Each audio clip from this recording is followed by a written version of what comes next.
मित्रांनो, शालेय स्पर्धा परीक्षा म्हटलं की त्यामध्ये परिमेय संख्या यावरती 1 ते 2 प्रश्न हे हमखास असतात.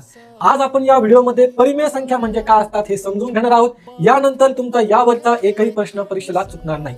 तर पहा, परिमेय संख्या म्हणजे काय. अगदी सोप्या भाषेत सांगायचं म्हटलं तर परिमेय संख्या म्हणजे ज्या संख्या आपण छेद आणि अंश या स्वरूपात लिहू शकतो, म्हणजेच p/q या स्वरूपात लिहू शकतो, त्याला म्हणतात परिमेय संख्या. परंतु या ठिकाणी एक अट आहे मित्रांनो, p आणि q हे पूर्णांक पाहिजे आणि q हा जो आहे हा शून्य नसला पाहिजे. ओके, ही सर्वात महत्वाची अट आहे.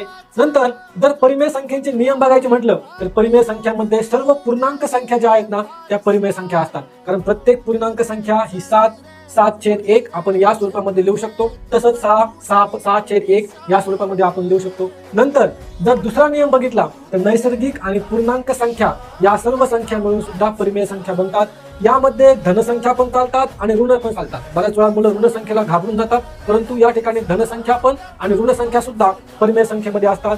परिमेय संख्या ह्या अनंत आहेत, कारण पूर्णांक संख्या ह्या अनंत असतात आणि परिमेयमध्ये सर्व पूर्णांक संख्यांचा समावेश होतो, म्हणून परिमेय संख्या ह्या काय आहेत, अनंत आहेत. आता यामध्ये दशांश संख्या पण असतात, परंतु हे दशांश संख्या ज्या आहेत ना त्या संपुष्ट पाहिजे आणि आवर्ती पाहिजे. याचे एक्झाम्पल जर बघायचं म्हटलं 7/1, 3/4, -2/1, 5.25 आणि -1.45 या पद्धतीने परिमेय संख्या असतात. व्हिडिओ समजला असेल, कन्सेप्ट समजला असेल तर लाईक करा आणि सबस्क्राईब करा. धन्यवाद.